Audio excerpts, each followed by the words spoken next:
आदिवासी कौन है? बाहर के लोग उन्हें अक्सर बस ट्राइबल्स कहते हैं, लेकिन उनकी पहचान इससे कहीं ज्यादा गहरी है, जो भारत की मिट्टी, नदियों और पुराने जंगलों में बसी है। डोमिनेंट हिंदू कल्चर से अलग, जिनकी ट्रेडिशंस मंदिरों, मूर्तियों और स्क्रिप्चर्स के इर्द गिर्द घूमती है। आदिवासी समुदायों की स्पिरिचुअल दुनिया खुद नेचर से बनी है। उनका फेथ बड़े मंदिरों वाले भगवानों पर नहीं टिका है, बल्कि वो तो जीती जागती धरती, बहती नदियां, पेड़ और पहाड़ों पर है। आदिवासियों के लिए नेचर दूर से पूजा करने वाली कोई चीज नहीं है। वो एक जीता जागता पूर्वज है, एक गार्डियन और एक प्रोवाइडर है।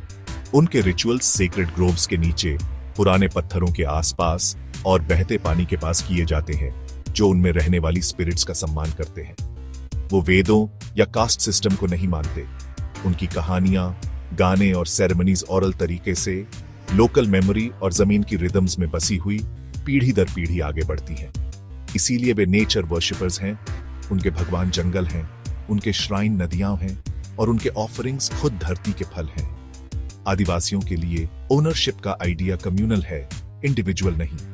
पानी, जंगल और जमीन, जल, जंगल, जमीन किसी एक इंसान के नहीं, बल्कि पूरे कम्युनिटी के होते हैं। वे स्टुअर्ड्स हैं, एक्सप्लॉइटर्स नहीं, केयरटेकर्स हैं, कॉन्करर्स नहीं। ये मेन स्ट्रीम व्यू से बिल्कुल अलग है, जहां जमीन खरीदी, बेची और फेंस की जा सकती है। आदिवासियों के लिए जमीन बेचना अपनी मां को बेचने जैसा है। जंगल के बारे में उनका ज्ञान, क्या हील करता है, क्या नरिश करता है और किसे अनटच्ड छोड़ना चाहिए, नेचर के साथ हार्मनी में जीने की कई पीढ़ियों से आया है। लेकिन आज ये सेक्रेड बॉन्ड खतरे में है। बस्तर, छत्तीसगढ़ में रिसोर्स एक्सट्रैक्शन की एक नई लहर आ गई है। माइनिंग कैंप्स और सिक्योरिटी आउटपोस्ट्स वहां बन रहे हैं, जहां कभी पुराने पेड़ खड़े थे। अक्सर ये प्रोजेक्ट्स बिना असली कंसेंट के आगे बढ़ते हैं।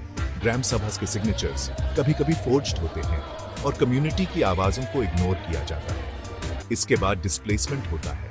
परिवारों को एंसेस्ट्रल जमीनों से जबरदस्ती हटाया जाता है। सेक्रेड साइट्स तबाह हो जाते हैं और ट्रेडिशनल लाइवलीहुड्स खत्म हो जाती है।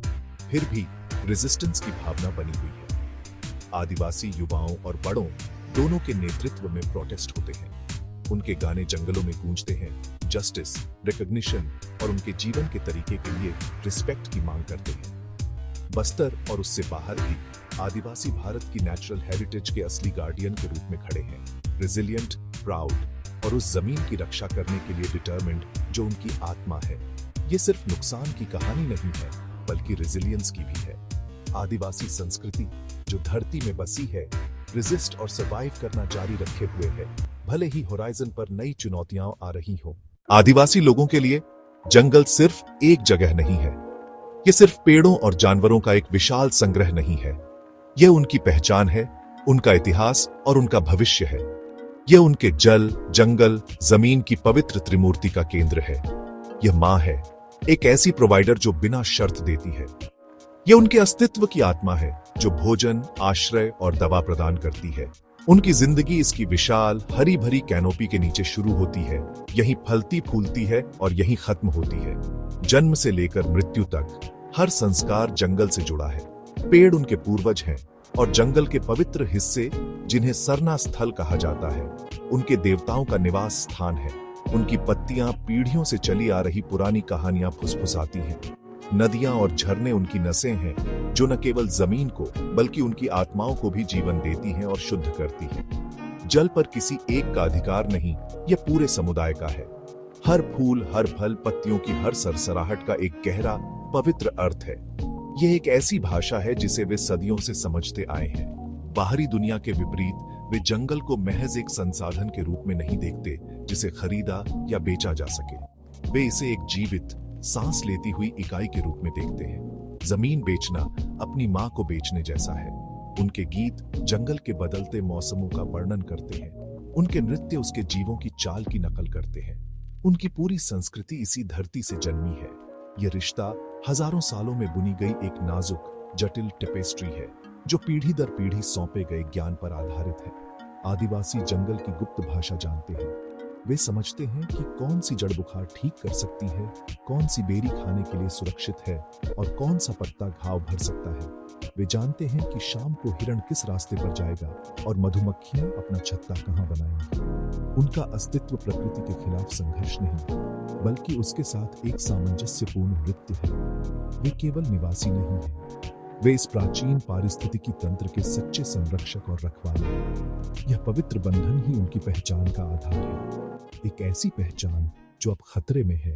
वह आवाज जो एक दुनिया के अंत का संकेत देती है, अक्सर चेनसॉ की तेज मेटालिक चीख होती है।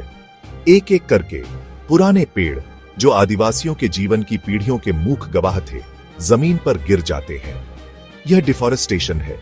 यह सिर्फ लकड़ी काटना नहीं है, यह एक जीवित इकोसिस्टम को फाड़ना है। फिर खनिक आते हैं जो पृथ्वी के पेट में गहराई तक खुदाई करते हैं।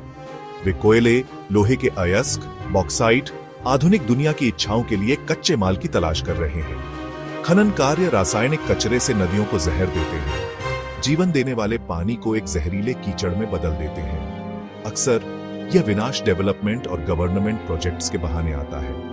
एक बड़ा बांध प्रपोज किया जाता है, एक नया हाईवे प्लान किया जाता है, जिसका मकसद इंडस्ट्रियल जोन्स को जोड़ना है, और लगभग हमेशा यह जमीन आदिवासियों का घर होती है। छत्तीसगढ़ के बस्तर के घने जंगलों में धरती सिर्फ लोहे के अयस्क से ही नहीं, बल्कि टिन और बॉक्साइट जैसे खनिजों से भी लबालब है।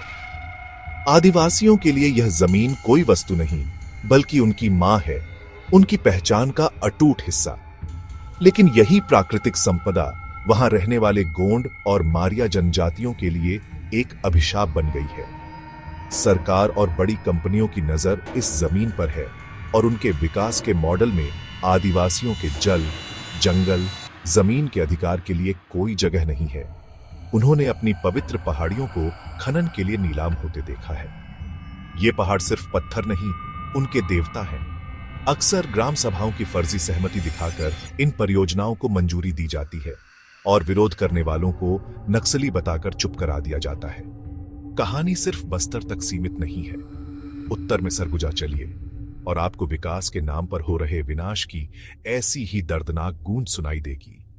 यहां मध्य भारत के फेफड़े कहे जाने वाले हसदेव अरंड के विशाल जंगल को कोयला खनन के लिए बेरहमी से खोला जा रहा है। यह सिर्फ पेड़ों का कटना नहीं, बल्कि एक पूरी जीवन पद्धति का अंत है। इसके बावजूद यहाँ के आदिवासी समुदाय अपनी संस्कृति और जमीन बचाने के लिए सालों से शांतिपूर्ण संघर्ष कर रहे हैं। उनका यह प्रतिरोध उनकी अटूट सहनशीलता का प्रतीक है। पड़ोसी राज्य झारखंड को देखिए।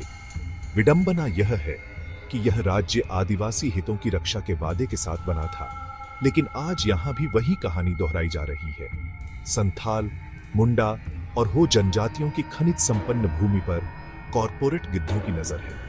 दशकों से चल रहे विस्थापन ने न सिर्फ उनके घर छीने हैं, बल्कि उनकी भाषा और संस्कृति को भी खतरे में डाल दिया है। इसी संघर्ष की एक बुलंद आवाज है दयामणि बारला, मुंडा जनजाति की एक निडर पत्रकार और एक्टिविस्ट, जो इस प्रतिरोध की जीती जागती मिसाल है। सबसे अंधेरी रातों में भी एक अकेला तारा उम्मीद दे सकता है। आदिवासी समुदायों के लिए वह उम्मीद उनकी अटूट भावना और बढ़ते प्रतिरोध में मिलती है। बस्तर के जंगलों से लेकर राजधानी की सड़कों तक उनकी आवाज गूंज रही है। वे अपने जल, जंगल और जमीन पर अधिकार के लिए उन ताकतों के खिलाफ खड़े हैं जो उन्हें विस्थापित करना चाहती हैं। 2006 का वन अधिकार अधिनियम एक ऐतिहासिक जीत थी, जिसने कागज पर उनके अधिकारों को मान्यता दी, लेकिन जमीन पर इस कानून को लागू करवाना ही एक निरंतर संघर्ष है, जहां अक्सर फर्जी ग्राम सभाओं के जरिए उनकी आवाज को दबा दिया जाता है। यह लड़ाई अब आदिवासी नेताओं, एक्टिविस्ट्स और कलाकारों की एक नई मुखर पीढ़ी द्वारा लड़ी जा रही है। वे अपनी विरासत पर गर्व करते हैं और अन्याय को चुपचाप सहने को तैयार नहीं हैं। वे अपनी कहानियों को सीधे दुनिया तक पहुंचाने के लिए सोशल मीडिया का उपयोग कर रहे हैं, मुख्यधारा के मीडिया के नैरेटिव को चुनौती दे रहे हैं। वे अपनी समृद्ध संस्कृति का जश्न मनाते हैं और हो रहे अत्याचारों का दस्तावेजीकरण करते हैं। वे अकेले नहीं हैं। वे पर्यावरण समूहों और मानवाधिकार संगठनों के साथ महत्वपूर्ण गठबंधन बना रहे हैं, जो उनकी आवाज को राष्ट्रीय और अंतर्राष्ट्रीय मंचों पर उठाते हैं। वे सिर्फ अपने अस्तित्व के लिए नहीं लड़ रहे हैं, वे उन जंगलों और नदियों की रक्षा के लिए लड़ रहे हैं जो पूरे ग्रह के स्वास्थ्य के लिए महत्वपूर्ण हैं। हमें यह समझना होगा कि उनका पारंपरिक ज्ञान आदिम नहीं है, बल्कि स्थायी जीवन का एक परिष्कृत विज्ञान है जो आधुनिक संकटों का समाधान भी दे सकता है। इसलिए यह हमारी सामूहिक जिम्मेदारी है कि इस प्रतिरोध के बीज को सींचें ताकि यह न्याय का एक शक्तिशाली वृक्ष बन सके।